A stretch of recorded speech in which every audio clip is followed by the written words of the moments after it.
We're hearing more and more about alternative energy, and California has a goal of being carbon neutral by 2045, but VanEck has been in this space for quite a while. Joining us now to take a closer look at alternative energy is VanEck Portfolio Manager Shawn Reynolds. Yeah, well, thanks for having us, Jenna. And it has changed quite dramatically. Obviously, the performance of the space has been very strong, so that's added a lot to the exposure. But the truth is, VanEck has been exposed to this space for well over 20 years.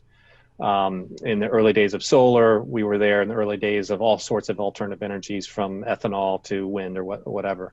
But really started to change in 2015 and 16 when we started to take a serious look at the profitability of the industry and how it was going to be sustainable over time.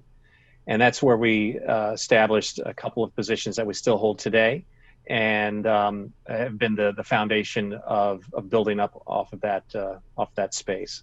So the history and the evolution of alternative energy has been there for quite some time. And we continue to look at lots of opportunities clearly as they expand quite rapidly in this day and age. And Shawn, can you talk to us a little bit about some of the specific companies that the fund currently holds? Sure. I reference back to 2015 and 2016 when we really started to make a big move into this space.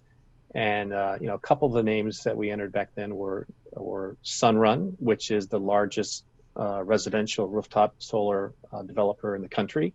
Now, when we participated in the IPO in that company back in 2015, it was a minnow. There were other bigger players out there.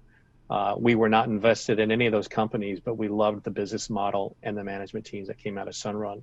And we've been a top shareholder in that space and in that name since that time.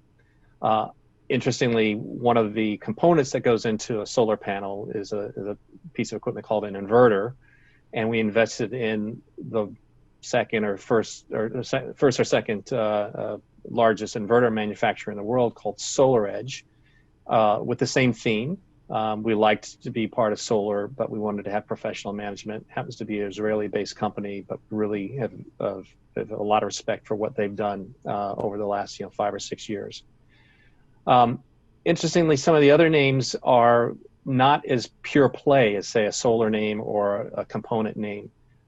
They are transitioning companies who have traditional businesses that lean towards the basics of what we like to invest in, which again are energy, materials, and agriculture, but are changing some of their business models.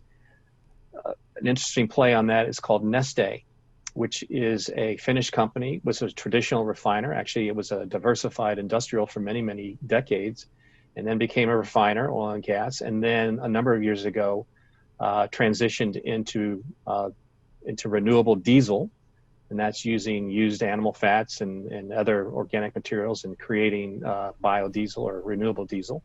And they're now the largest manufacturer of renewable diesel in the world, and are extremely profitable. So there's lots of different ways to play alternative energy and transition energy, and we feel that we've been there for a number of years, but we're continuing to grow and continue to look for other opportunities. And I see that you came prepared for this interview. Shawn, do you mind sharing a little bit more about your VanEck tie there? This is the VanEck tie. It's got a windmill and a sun and some water on it. It was our first alternative energy sustainability tie. VanEck makes a tie every year. And we made this back in 2009, this tie. So I don't know if there's a whole lot left around, but I thought I'd dig it out of the closet and wear it for this conversation. Yeah, well, very fitting. Shawn, thank you so much for joining us. Thanks for having me. And thank you for watching. That was VanEck Portfolio Manager Shawn Reynolds. And I'm Jenna Dagenhart with Asset TV. To receive regular updates from VanEck's experts, please visit vaneck.com/subscribe.